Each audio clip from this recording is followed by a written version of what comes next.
حیون صاحب ما سره څو شعرونه دي پراته دي او هغه یو دی نه ما به کوشش کړې او نه قدرتي څه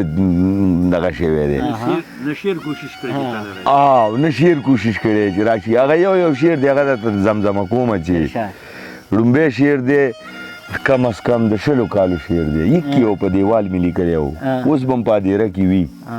په سعودي عرب کې چې زړګی د دریابي سینه کې راکړو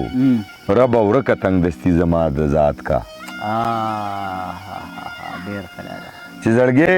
د دریابي سینه کې راکړو ربه ورکه تنګ دستي زما د ذات کا بل یو شعر دی چې نظر د پښتونخوا دا حساس فکر مې اور واخلي لمبه شي